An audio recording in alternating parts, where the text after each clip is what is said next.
வானமிடித்தது பாதங்கள் இரண்டும் பறவையானது விரல்களின் காம்பில் பூக்கள் முளைத்தது குருவங்கள் இறங்கி மீசையானது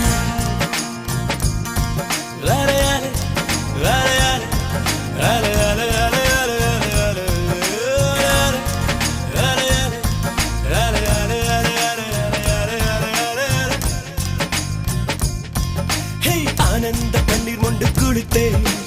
ஒவ்வொரு பற்களிலும் சிரித்தேன் கற்கண்டு தூக்கிக் கொண்டு நடந்தேன்